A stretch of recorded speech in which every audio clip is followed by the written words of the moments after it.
நீங்க கட்ட பஞ்சாயத்து அப்படின்னு சொல்லி எடுத்துட்டா இந்த குற்றச்சாட்டுகள் எல்லாமே தலித் கட்சிகள் மேல வைக்குது. விடுதலை சிறுத்தைகள் ரொம்ப நாள் கட்ட பஞ்சாயத்து கட்சி அப்படின்னு சொல்லிட்டு இருந்தாங்க. இன்னைக்கு வந்து தமிழகத்துல தவிர்க்க முடியாத ஒரு தலைவரா தலைவர் திருமா இன்றைக்கு ஏற்றுக்கொள்ளப்பட்டிருக்கிறார் அப்படின்னு தெரியுது. ஏன்னா நாடாளுமன்றத்தில் அவருடைய செயல்பாடுகள், மக்கள் மன்றத்தில் அவருடைய செயல்பாடுகள், இப்ப செய்யற வேலையை தான் இத்தனை 30 ஆண்டு காலமா அவர் செஞ்சுக்கிட்டு இருக்கிறாரு. புதுசா உடனே ஒரு தலைவர் திருமா என்கின்ற ஒரு கேரக்டர் வந்து திடீர்னு வந்து மாறி போயிட்டு நல்லவரா மாறல. மற்ற கட்சிகள் இருக்கக்கூடிய குற்றம் செய்தவர்களே இன்றைக்கி பிஜேபியில் எத்தனை பேர் குற்றவாளிகள் இருக்கிறாங்க? குற்றவாளிகள் மட்டும் இல்லை, பலவிதமான வழக்குகளோடு இருக்கக்கூடிய நூற்றுக்கணக்கான நபர்கள் பிஜேபியில் இருக்கிறாங்க. அவங்கள பார்த்தெல்லாம் இன்னைக்கு யாருன்னா கேள்வி கேட்குறாங்களா? அதெல்லாம் கேள்வி கேட்குறது இல்லைல்ல. ஆனால் வந்து பிஜேபி ஒரு ஒடுக்கப்பட்ட சமூகத்திலிருந்து உருவான ஒரு தலைவர் மீது இப்படிப்பட்ட முத்திரைகளை குத்துவதன் மூலமாக நீங்கள் எதை சாதிக்கணும்னு நினைக்கிறீங்க? பிஜேபி தலைவர்கள் வந்து இன்வால்வ் ஆகிருக்கிறாங்க இந்த ஆருத்ரா வழக்கில் அப்படின்றப்ப அந்த சந்தேகத்தை எழுப்புறது தப்பு ஒன்றும் கிடையாது. இது ஒரு 6-7 மாதமாக இந்த வழக்கு போய்கிட்டு இருக்கிற வழக்கு. விசாரணை ஏறக்குறைய முடிச்சிருப்பாங்கன்னு நினைக்கிறேன். அப்போ குற்றவாளிகள் யாருன்ற விவரம் தெரிஞ்சு போச்சு. அதில் ஒரு 3-4 பேர் வந்து முக்கியமான குற்றவாளிகள் வந்து பிஜேபி சேர்ந்தவர்கள் தான் சொல்கிறாங்க. அப்போ இதை சொன்னால் இவர்கள் எங்கள் கட்சி சார்ந்தவர்கள் இல்லை அப்படின்னு தான் அண்ணாமலை சொல்லணும். இல்லை நாங்கள்லாம் அவருங்க கட்சியை விட்டு நீக்கிட்டோம் அப்படின்னு சொன்னோம். அவங்கெல்லாம் இன்னும் கட்சியிலே இருக்கிறாங்க, விசாரணையும் போய்கிட்டு இருக்குது. பாதிக்கப்பட்ட மக்கள் அந்த கட்சி தலைமை அலுவலகத்தை முற்றுகையிட்டு போராட்டம் நடத்தக்கூடிய சூழல் இருக்குது. இன்னும் கூட அவர்களை காப்பாற்றுகின்ற வேலையை தான் அவர்கள் செய்கிறார்கள்னா, இந்த பக்கம் இவர் ஆம்ஸ்ட்ராங் அப்படி சொல்கிறாங்க, இப்போ வந்து அண்ணாமலை வந்து செல்வத்தை அப்படி எடுக்கிறாரு. அப்போது ஒடுக்கப்பட்ட சமூகத்தை சேர்ந்தவர்கள் ஏதாவது ஒரு தலைமை பொறுப்பில் இருந்தால் ரொம்ப தைரியம் வருது. இவங்களுக்கு இப்படி குற்றச்சாட்டுகளை வைக்கிறதுக்கு, கேரக்டர் அசாசினேட் பண்ணுறதுக்கு எல்லாருக்கும் ரொம்ப தைரியம் வருது.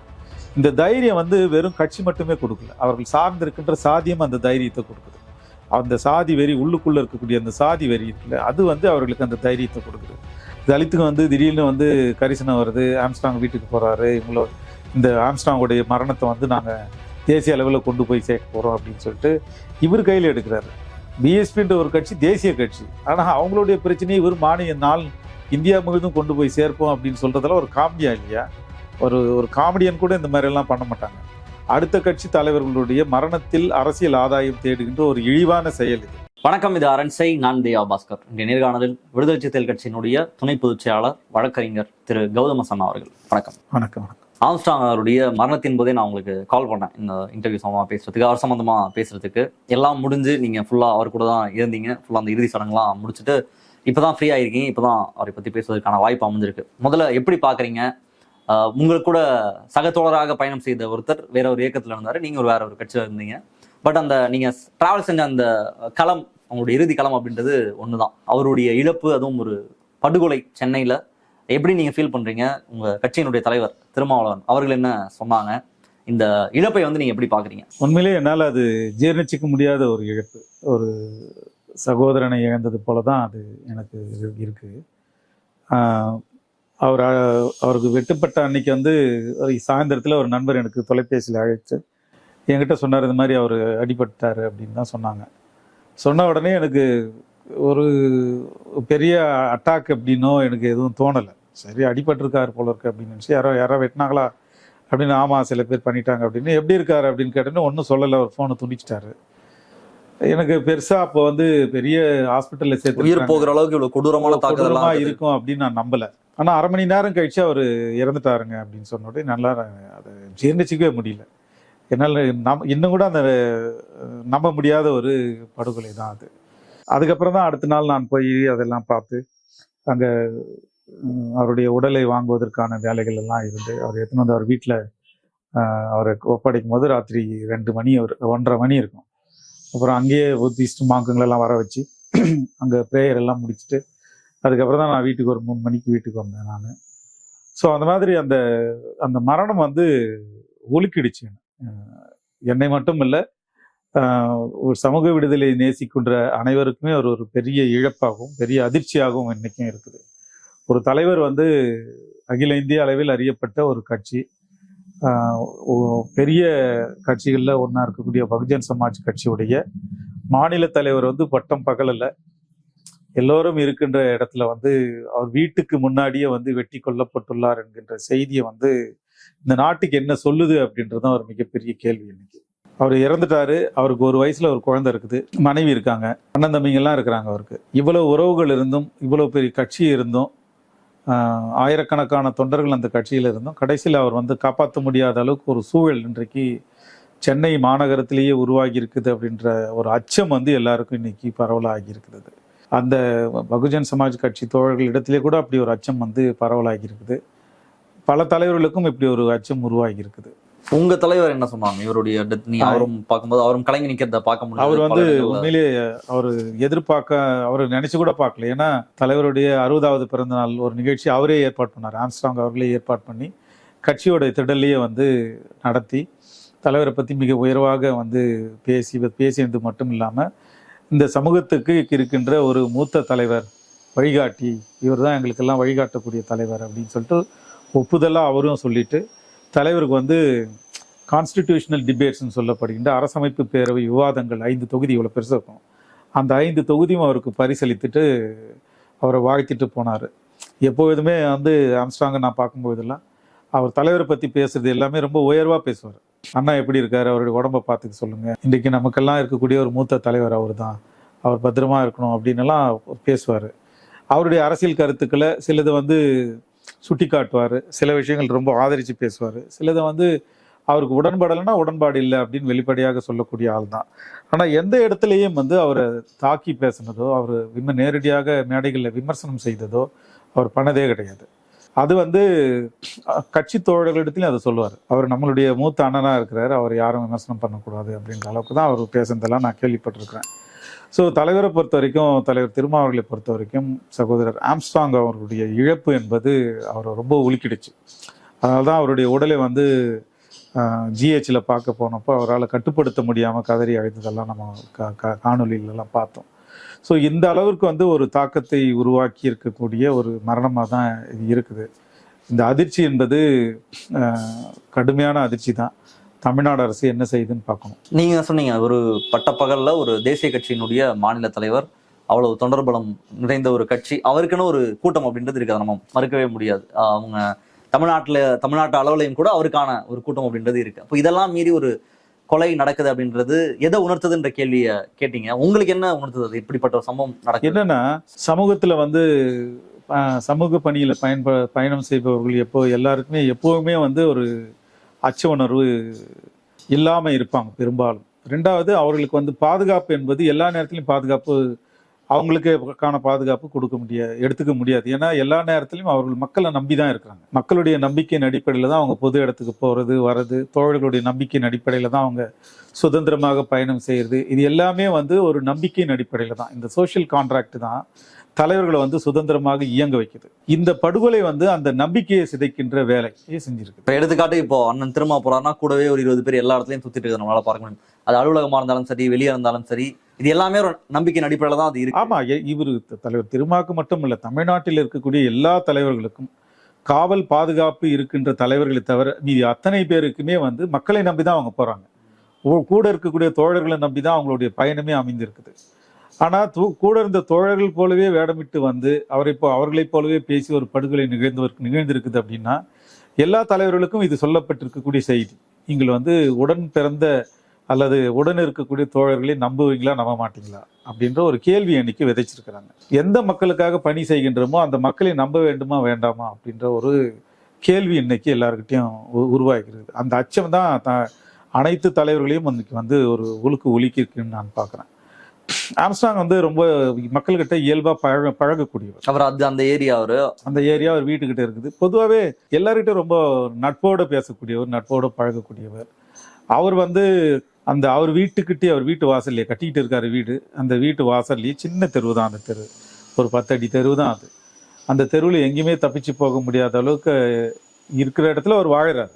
ஏன்னா அந்த இடம் தான் அவருக்கு பாதுகாப்புன்னு நம்பி அந்த இடத்துல தான் வீட்டை கட்டியிருக்காரு. ஆனால் அந்த இடமே அவருக்கு பாதுகாப்பு இல்லாமல் போயிருக்கு. தான் பிறந்து வளர்ந்த இடமே பாதுகாப்பு இல்லாமல் போயிருக்கு. அப்படின்றப்போ இது அனைத்து அரசியல் தலைவர்களுக்கும் விடுக்கப்பட்ட ஒரு செய்தி, சமூக செயல்பாட்டாளர்களுக்கு அனைவருக்கும் விடுக்கப்பட்ட ஒரு செய்தி தான். இதை வந்து கவனத்தில் கொள்ள வேண்டிய பொறுப்பு வந்து தமிழ்நாட்டுக்கு அரசுக்கு இருக்குது. அதில் வந்து எந்த சந்தேகமும் இல்லை. தலைவர்களுடைய பாதுகாப்பை வந்து தமிழ்நாட்டு அரசு உறுதி செய்யணும் அப்படின்றது தான் எனக்கு தோணுது. இதில் இப்போ ஆம்ஸ்ட்ராங்கினுடைய பாதுகாப்பல்லாத சூழல்ல அவர் இருந்தாரு. அந்த மாதிரியான சூழல்ல அவர் வாழ்ந்த இடமே அவருக்கு எதிராக திரும்பிருச்சுன்றதை சொன்னீங்க. பட் அவர் இன்வால்வ் ஆயிருந்தாரு, அவர் வந்து கட்ட பஞ்சாயத்து செஞ்சாரு அப்படின்ற மாதிரியான விமர்சனங்கள்லாம் சமூக வலைதளங்களை வர்றதை பார்க்க முடிஞ்சது. அதனாலதான் வந்து அவரை ப்ரொடெக்ட் பண்ண முடியாம போயிடுச்சு. இல்ல நார்மலான தலைவர்களுக்கு இந்த பிரச்சனை எல்லாம் வரதுக்கான வாய்ப்பு இல்லை. ஆம்ஸ்ட்ராங் வந்ததுக்கான காரணம் அவர் வந்து இப்போ ரியல் எஸ்டேட் அந்த புரோக்கரேஜ்ல அவர் இருந்திருக்காரு, கட்ட பஞ்சாயத்து செஞ்சாருன்ற மாதிரியான விமர்சனங்கள்லாம் முன்வைக்கப்பட்டது. கொலைக்கு இட்டு சென்றதே இதுதான்ற ஒரு பார்வையும் முன்வைக்கப்படுது. இந்த விமர்சனத்தை நீங்களும் பார்த்திருப்பீங்க. இந்த யூடியூபர்ஸுக்கு வந்து எந்த ஆதாரங்கள் எல்லாம் வச்சுக்கிட்டு இப்படி பேசுறாங்கன்னு எனக்கு ஒன்றும் புரியல. நீங்க கட்ட பஞ்சாயத்து அப்படின்னு சொல்லிட்டு எடுத்துட்டா இந்த குற்றச்சாட்டுகள் எல்லாமே தலித் கட்சிகள் மேல வைக்குது. விடுதலை சிறுத்தைகள் ரொம்ப நாள் கட்ட பஞ்சாயத்து கட்சி அப்படின்னு சொல்லிட்டு இருந்தாங்க. இன்னைக்கு வந்து தமிழகத்துல தவிர்க்க முடியாத ஒரு தலைவர் திருமா இன்றைக்கு ஏற்றுக்கொள்ளப்பட்டிருக்கிறார் அப்படின்னு தெரியுது. ஏன்னா நாடாளுமன்றத்தில் அவருடைய செயல்பாடுகள், மக்கள் மன்றத்தில் அவருடைய செயல்பாடுகள், இப்ப செய்யற வேலையை தான் இத்தனை 30 ஆண்டு காலமா அவர் செஞ்சுக்கிட்டு இருக்கிறாரு. புதுசா உடனே ஒரு தலைவர் திருமா என்கின்ற ஒரு கேரக்டர் வந்து திடீர்னு வந்து மாறி போயிட்டு நல்லவரா மாறல. அவர் எப்பொழுதும் போல இயல்பா செய்து கொண்டிருக்கக்கூடிய வேலை தான். இடையில எவ்வளவு குற்றச்சாட்டு வந்துச்சு, கட்ட பஞ்சாயத்து செய்யறாரு, நாடக காதல் பண்றாரு, அப்புறம் என்னென்ன குற்றச்சாட்டெல்லாம் சொன்னாங்க. இன்னைக்கு அதெல்லாம் பொய்ன்னு ஆயிடுச்சுல்ல. அப்போ வளர்ந்து வருகின்ற ஒரு தலித் தலைவர் மீது எல்லா விதமான பழியையும் இந்த சாதிய வெறியர்கள் வந்து சுமத்திக்கிட்டே இருக்கிறாங்க. அது போலதான் ஆம்ஸ்ட்ராங் மேலேயும் இருக்குது. இந்த அளவுகோலை வைத்துக்கொண்டு திமுக, அதிமுக, காங்கிரஸ், பிஜேபி உள்ளிட்ட கட்சிகள்ல நீங்க வந்து சல்லடை போட்டு தேடி பாருங்க எத்தனை பேர் தேருவாங்க அப்படின்ட்டு. இந்த குற்றச்சாட்டு பொருந்தக்கூடிய பல தலைவர்களை பார்க்க முடியும், பல அமைச்சர்களை பார்க்க முடியும். இப்ப இருக்கிற அமைச்சர்களையும் அவங்களுடைய அஃபிடவிட்டெல்லாம் நீங்க எடுத்து பாருங்க. எலெக்ஷன்ல நின்று அஃபிடவிட்டெல்லாம் எடுத்து பாருங்க. வழக்குகள் இல்லாத யாரையுமே நம்ம வழக்குகள் இல்லாம ஆளை பார்க்க முடியுமா? அப்ப அவங்க எல்லாம் கட்ட பஞ்சாயத்துன்னு நம்ம சொல்லிட முடியுமா? இப்ப ஆம்ஸ்ட்ராங் மேல எத்தனை கேஸ் இருக்குது? ஏற்கனவே வந்து ஒரு பத்திரிகை ஆசிரியர், அவர் ஒரு கேங்ஸ்டர் அப்படின்னு சொல்லிட்டு பத்திரிகைகள் எழுதியிருந்தால, ஆங்கில பத்திரிகைகள் எழுதியிருந்தால எழும்பூர் நீதிமன்றத்தில் வழக்கு தொடுத்து அவர்களுக்கு குற்றம் வந்து நிரூபிக்கப்பட்டு அவர்களுக்கு 6 மாத சிறை தண்டனை கொடுக்கப்பட்டிருக்கு. நஷ்டஈடு கொடுக்கணும் அப்படின்னு சொல்லிட்டு தண்டனை விதிக்கப்பட்டிருக்கு. நீதிமன்றமே அவர் வந்து கேங்ஸ்டர் இல்லை அப்படி செய்தி வெளியிட்டது தவறு என்று சொல்லி அவருக்கு அதுக்கு அந்த குற்றச்சாட்டு வந்து ப்ரூஃப் பண்ணியிருக்காங்க. ப்ரூஃப் பண்ணி தண்டனை கொடுத்துருக்குது நீதிமன்றமே. இப்போ இருக்கக்கூடிய யூடியூபர்ஸ் எல்லாமே வந்து பல பேரை பார்க்குறேன். இன்னைக்கு காலையில் ஒரு சம்பவம் நடக்கும், சாயந்தரத்துக்குள்ளே இன்வெஸ்டிகேஷன் பண்ணி தீர்ப்பு சொல்லிடுவாங்க யூடியூப்லலாம். அப்படி ஒரு 4-5 பேர் இருக்கிறாங்க யூடியூப்ல. எப்படி அவங்களுக்கு தான் தகவலெல்லாம் தெரியுது? அவங்க வந்து எப்படி தகவல்களை சேகரிக்கிறாங்க? ஒன்றுமே எந்த சோர்ஸுமே கிடையாது. அப்போ இது போன்ற விஷயங்களில் வந்து ஒரு தலைவரை வந்து நீங்கள் கட்ட பஞ்சாயத்து செய்கிறவர் அப்படின்னு சொல்வதன் மூலமாக யாரை நீங்கள் கொச்சப்படுத்துறீங்க? அப்போ ஆம்ஸ்ட்ராங் வந்து கட்ட பஞ்சாயத்து தலைவர் அப்படின்னா மற்றவங்களுக்கெல்லாம் அந்த ஏன் நான் உயிரோடு இருக்கும்போது இது வரைக்கும் யாரும் அந்த குற்றச்சாட்டு வந்து யூடியூப்லேயோ மற்ற மீடியாக்குள்ளே வந்து வெளிப்படையாக வந்து யாரையும் சொல்ல பயந்தீங்க? அப்போ ஒருத்தர் செத்து போயிட்டாருன்னா உங்களுக்கு தைரியம் வருது. இப்போ உயிராக இருக்கும்போது அந்த குற்றச்சாட்டு வந்து சொல்றதுக்கு உங்களுக்கு நிறைய பேர் வந்து எங்களுக்கு தெரியவே தெரியாது. ஆம்ஸ்ட்ராங் யாருன்னே தெரியல, அவர் செயல்பட்டு தான் இருக்காரா, இன்னைக்கு தான் தெரியும். என்ன எல்லாரும் இன்னைக்கு ஆம்ஸ்ட்ராங் பத்தி பேசுறீங்க, இறந்த அப்புறம் எங்களுக்கு இதை பண்ணியிருக்காரு அதை பண்ணியிருக்காரு இன்னைக்கு பேசுறீங்க, முன்னாடிலாம் நீங்க பேசவே இல்லையே ஆம்ஸ்ட்ராங் பத்தின்ற கேள்வி முன்வைக்கிறாங்க. ஆம்ஸ்ட்ராங் தெரியவே இல்லைன்னு கூட சொல்றாங்க. ஆம்ஸ்ட்ராங்க தெரியலன்னு சொல்றவங்க அவர் கட்ட பஞ்சாயத்து செய்யறாரு மட்டும் எப்படி தெரியுது? அது ஒன்று இருக்கு இல்லையா? இது வரைக்கும் அவரை பத்தி இவங்க யாரும் பேசுனதும் கிடையாது. ஆனா அவர் இறந்துட்ட உடனே இறக்கிறதுக்கு முன்னாடி வரைக்கும் அவரை பத்தி எதுவுமே தெரியாதவர்கள் திடீர்னு வீடியோக்குள்ளெல்லாம் உட்காந்துட்டு அவரை பற்றி எல்லாம் தெரிஞ்ச போல பேசிட்டு இருக்கிறாங்க. இது வந்து ஒரு ஊடக தர்மம் வந்து ரொம்ப கொச்சையாகி போனதை தான் பார்க்குது. அவர் வந்து நிறைய மாணவர்களை உருவாக்கியிருக்காரு, சட்டம் படித்தவர்களை நிறைய பேர் உருவாக்கியிருக்காரு, மருத்துவர்களை உருவாக்கியிருக்காரு. எப்போ போனாலும் அவர் வந்து யாரை பார்த்தாலும் புத்தகம் நான் போய் பார்க்கும்போது கூட என்கிட்ட புக்ஸ் எல்லாம் எடுத்து வச்சுன்னு என்கிட்ட வந்து ரெஃபரன்ஸ் எல்லாம் கேட்டுக்கிட்டு இது என்ன ஆச்சு அது என்ன ஆச்சுன்னு சொல்லிட்டு கேட்கக்கூடிய ஒரு ஆர்வலர் தான் அவர். அந்த விஷயத்தில் புத்தகங்களை தொடர்ந்து படிச்சுக்கிட்டே இருக்கிறாரு, விவாதிக்கிறாரு, தோழர்கள்கிட்ட விவாதிக்கிறாரு. பார்க்கின்ற தோழர்கள்லாம் புத்தகங்களை வாங்கி கொடுக்குற ஒரு பழக்கத்தை வச்சுக்கிட்டு இருக்கிறாரு. அம்பேத்கரை பற்றி ரொம்ப தெளிவாக படிச்சிருக்கக்கூடிய ஒரு ஆளாக இருக்கிறாரு. அப்புறம் எப்படி நீங்கள் வந்து ஒருத்தர் கட்ட பஞ்சாயத்து பண்ணுறாரு அப்படின்னு சொல்லிட்டு ரொம்ப கொச்சைப்படுத்துறீங்க? இந்த குற்றச்சாட்டு வந்து மற்ற இடத்துக்கெல்லாம் உங்களால் வெளிப்படையாக சொல்ல முடியுதா? மற்ற கட்சிகள் இருக்கக்கூடிய குற்றம் செய்தவர்களே இன்றைக்கு பிஜேபியில் எத்தனை பேர் குற்றவாளிகள் இருக்கிறாங்க? குற்றவாளிகள் மட்டும் இல்லை, குற்றம் பலவிதமான வழக்குகளோடு இருக்கக்கூடிய நூற்றுக்கணக்கான நபர்கள் பிஜேபியில் இருக்கிறாங்க. அவங்கள பார்த்தெல்லாம் இன்னைக்கு யாருன்னா கேள்வி கேட்குறாங்களா? அதெல்லாம் கேள்வி கேட்குறது இல்லைல்ல. ஆனால் வந்து பிஜேபி ஒரு ஒடுக்கப்பட்ட சமூகத்திலிருந்து உருவான ஒரு தலைவர் மீது இப்படிப்பட்ட முத்திரைகளை குத்துவதன் மூலமாக நீங்கள் எதை சாதிக்கணும்னு நினைக்கிறீங்க? ஏற்கனவே வந்து இந்த சமூக மக்கள் வந்து பலவிதமான அடையாளங்கள் நீங்கள் படுத்திக்கிட்டே இருக்கிறீங்க. அந்த அடையாளங்களில் ஒன்றா தான் பார்க்குற சாதி வெறியினுடைய இன்னொரு எக்ஸ்டென்ஷன் தான் அது. அப்படிதான் நான் பார்க்குறேனே தவிர இந்த விமர்சனங்கள் மீது எந்த விதமான நேர்மையும் கிடையாது. இந்த அளவுகோலை வைத்துக்கொண்டு ஆம்ஸ்ட்ராங்கை நீங்கள் அளவீடு செய்தால் பிற கட்சிகளில் இருக்கக்கூடிய தலைவர்களையும் நீங்கள் அந்த அளவோட விமர்சனம் பண்ணக்கூடிய துணிவும் துணிச்சலும் தைரியமும் இருந்தால் நீங்கள் ஆம்ஸ்ட்ராங் மேலே தாராளமாக இந்த குற்றச்சாட்டை வைக்கலாம். அதை தாண்டி அவர் மீது எவ்வளோ வழக்குகள் இருக்குன்னு ஒரு 7-8 வழக்குகள் எல்லாமே முடித்து வைக்கப்பட்டிருக்கு. எல்லாம் முடிந்து போன வழக்குகள் தான். அப்புறம் என்ன நீங்கள் வந்து புதுசாக கண்டுபிடிச்சிட்டு எழுதிக்கிட்டு இருக்கிறீங்கன்னு எனக்கு பேசிக்கிட்டு இருக்கிறீங்கன்னு எனக்கு ஒன்றும் புரியல. இறந்து போன மனிதர் இல்ல, அந்த படுகொலை அப்படின்றது பொலிட்டிக்கல் மர்டர் அப்படின்னு ஒரு தரப்பு, இன்னொன்னு பொலிட்டிக்கல் மர்டர் இல்ல அந்த கட்டப்பஞ்சாயத்து சொல்றதன் வழியாக அதுக்குள்ள ஒரு பிரச்சனை. இது ரெண்டுமே ஒரு பொலிட்டிக்கல் மர்டரா இல்லையான்ற இது டிஸ்கஷன் ரெண்டுமே வந்து யூடியூப்ல பேசக்கூடிய விஷயமே கிடையாது. ஏன்னா வழக்கு விசாரணையில் இருக்குது. வழக்கு விசாரணையை திசை திருப்புகின்ற வகையில் வந்து பேட்டி கொடுக்குதே முதல்ல தப்பு. இது பொலிட்டிக்கல் கொலை இல்லை, இது வந்து வேற கொலை, இது வேற கொலை இல்லை, இது அரசியல் கொலை தான் நம்ம திசை திருப்புவதே வந்து விசாரணையை திசை திருப்புறது தான். ஸோ அந்த மாதிரி ஒரு ஒப்பீனியன் சொல்லிட்டு நீங்க வந்து அரசாங்கம் ஆர்காட் சுரேஷ் வந்து சரண்டர் ஆகுறாரு, அந்த டீம் வந்து சரண்டர் ஆகுறாங்க, அவங்க தான் கொலையை பண்ணோன்னு சொல்லி சரண்டர் ஆகுறாங்க அப்படின்னு அந்த முடிவுக்கு வராங்க. ஓகே, இது வந்து ஒரு பொலிட்டிக்கலான மாடல், ஒரு காமன் காசுக்கு நடந்த மாடல், இது இவங்களுக்குள்ள ஏதோ பிரச்சனை நடந்திருக்குன்ற மாதிரி வந்து முடிக்கிறாங்க. அந்த அடிப்படையில் கேட்குறேன். எந்த அடிப்படையில இருந்தாலும் விசாரணையில் இருக்கக்கூடிய வழக்கின் மீது தீர்ப்பு சொல்வதற்கு யாருக்குமே வந்து சட்டப்படி தப்பு. அது விசாரணையில் இருக்கும்போது அது யார் பின்னணியில் இருக்கிறாங்கன்னு அது கூட உறுதியா தெரியல அப்படின்னு சொல்லிட்டு அவங்க கட்சிக்காரங்க சொல்றாங்க. அப்போ உண்மை குற்றவாளிகளை பிடிக்கணும் அப்படின்னு அவங்க சொல்லும்போது இந்த மாதிரி கேள்விகள் எல்லாம் நம்ம கேட்டுன்னு இருக்கக்கூடாது. போலீஸ் வந்து இந்த சிபிஐ விசாரணை கேட்டுக்கிட்டு இருக்கிறாங்க. சிபிஐ விசாரணை வந்தால் நல்லது. இப்போ இருக்கிற விசாரணையை வந்து ஒழுங்காக விசாரிக்கிறதுக்கான ஒரு வாய்ப்பை ஊடகங்கள் உருவாக்கணும். ஊடகங்கள் வந்து ஒரு ஊகமாக சில விஷயங்களை சொல்லிட்டு வழக்கு திசை திருப்பணும்னு தேவை கிடையாது. தலைவர் திருமாவர்கள் கூட வந்து சிபிஐ விசாரணை வந்தால் நல்லா இருக்கும்னு சொல்லியிருக்காரு. பல தலைவர்கள் வந்து சிபிஐ விசாரணை வேணும் அப்படின்னு சொல்லிட்டு இருக்கிற அந்த நேரத்தில் இப்படியான ஒரு ஊகங்கள் வந்து வழக்கு திசை திருப்புது. ஸோ இந்த ஊகத்துக்குள்ளே நான் போக விரும்பலை. விசாரணை முடியட்டும், அதுக்கு வந்து என்ன முடிவு வருதுன்னு பார்ப்போம். ஆருத்ரா கேஸும் இந்த கொலையோட சம்மந்தப்பட்டு வருது. ஆருத்ரா ரொம்ப நாளா தமிழ்நாட்டில் பேசிட்டே இருக்கக்கூடிய, டைரக்டா பாஜகவோட இன்வால்வ் ஆகிருக்கக்கூடிய ஒரு கேஸு. ஆருத்ரால பணம் போட்டவர்கள் கமலாலயம் வாசல் நின்று போராட்டம் பண்ணாங்க. நிறைய பேர் சூசைட் பண்ணியிருக்காங்க அந்த இஷ்யூல பணம் கொடுத்தவர்கள்.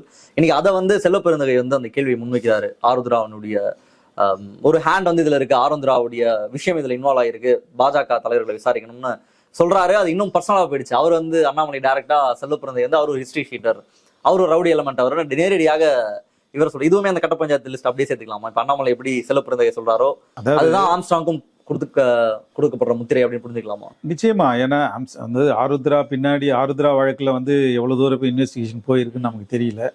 ஆனா அதுல பிஜேபி சேர்ந்தவர்கள் இன்வால்வ் ஆயிருக்கிறாங்க. அந்த ஆருத்ராவுடைய டைரக்டர் ஹரிஷ் வந்து பிஜேபில இருக்கிறாங்க எல்லாருக்கும் வெளிப்படையா தெரிஞ்ச விஷயம் தான். ஒருத்தர் வெளிநாடுக்கு தப்பிச்சு ஓடினாரு, இன்னொருத்தர் ரிசர்ச் பண்றன்னு ஓடி இருக்காரு, இன்னொருத்தர் வந்து இங்கேயே தான் சுத்திக்கிட்டு இருக்காரு. இப்படி அவங்கள வந்து இன்னும் அது முறையான விசாரணை வளையத்துக்குள்ள கொண்டு வந்து பாதிக்கப்பட்ட மக்களுக்கு பணத்தை 2500 கோடி இழந்திருக்கின்ற மக்களுக்கு இது வரைக்கும் எந்த நீதியும் வந்து கிடைக்கல. கொடுத்த பணம் எங்க போச்சுன்னு தெரியல. இப்போ இந்த நேரத்தில் வந்து இப்படி ஒரு சந்தேகம் ஏன் வருது?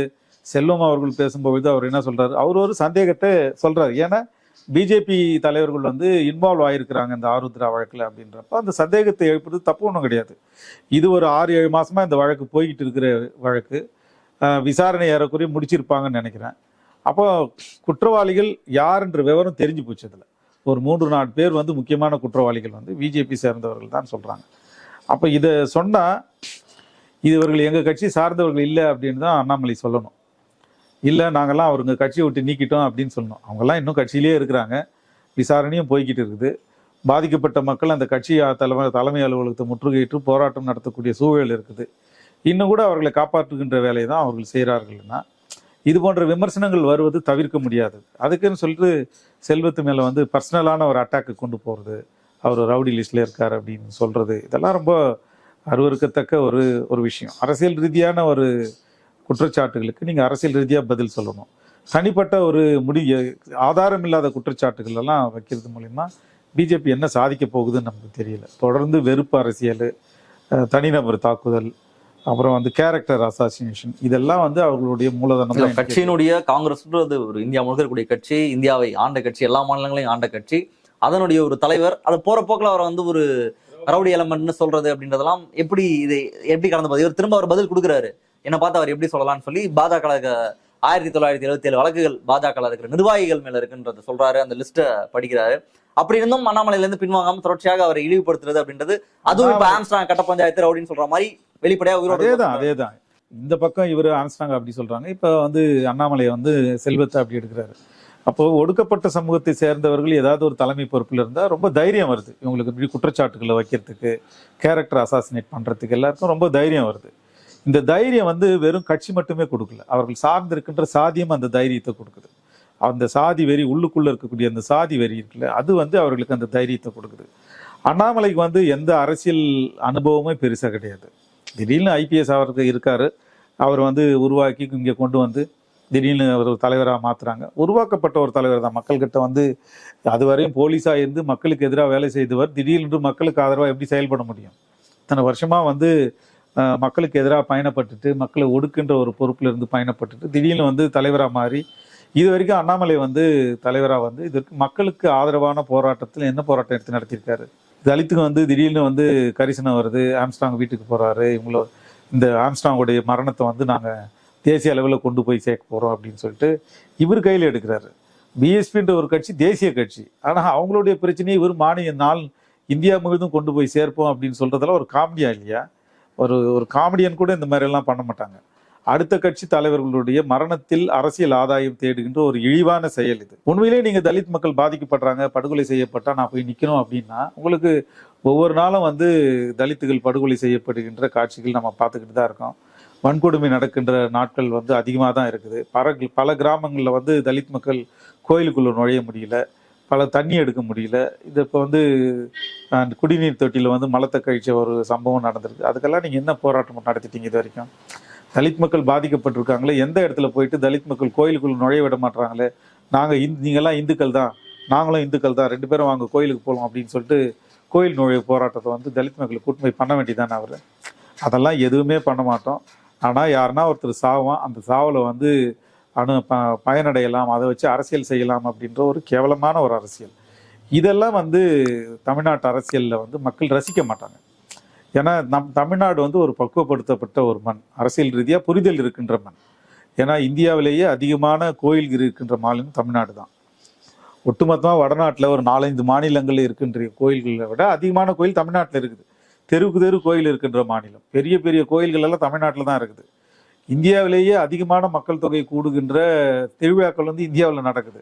அங்கே ஹரித்வாரில் வந்து ஒரு நிகழ்ச்சி நடக்கும், வருஷம் வருஷம் நடக்குது அப்படின்னா 10 லட்சம் பேர் கூடுறாங்க அப்படின்னா 10 லட்சம் பேர் ஒவ்வொரு பௌர்ணமிக்கு திருவண்ணாமலையில் கூடிட்டு தான் இருக்கிறாங்க. ஸோ அழகர் கோயிலில் இறங்குற உற்சவத்தில் வந்து 10 லட்சம் பேர் 20 லட்சம் பேர் கூடிக்கிட்டு தான் இருக்காங்க. அப்போ ஒவ்வொரு மாதமும் 10 லட்சம் பேர் 20 லட்சம் பேர் கூடுகின்ற திருவிழாக்கள், இந்து மத திருவிழாக்கள் தமிழ்நாட்டில் நடந்துட்டு தான் இருக்குது. இவ்வளவு இருந்து ஏன் மக்கள் பாஜகவை புறக்கணிக்கிறாங்க? மக்களுக்கு நல்லா தெரியும், மதம் என்பது தனிப்பட்ட உணர்வு, தனிப்பட்ட நம்பிக்கை.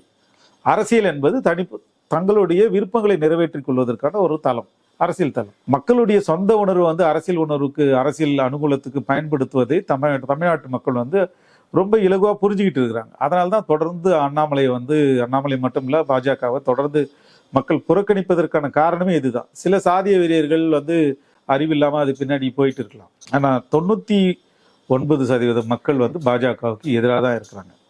அப்படி இருக்கிற நேரத்தில் மக்களுடைய நன்மதிப்பை பெறுவதற்கு பிஜேபி வேலை செய்யணுமே தவிர, இந்த மாதிரி மரணங்களை வைத்துக்கொண்டு நான் நாடு முழுவதும் கொண்டு போய் சேர்ப்பேன் அப்படின்னு சொல்லிட்டு சவடால் அடிக்கிறது, அதுக்கப்புறம் வந்து இவர்களெல்லாம் விடமாட்டேன் அப்படின்னு சொல்லிட்டு சொல்கிறது, இந்த மாதிரிலாம் பேசிக்கிட்டு வந்து அடுத்தவருடைய பிணத்தின் மீது ஆதாயம் தேடுவது வந்து அண்ணாமலைக்கு அழகு இல்லை.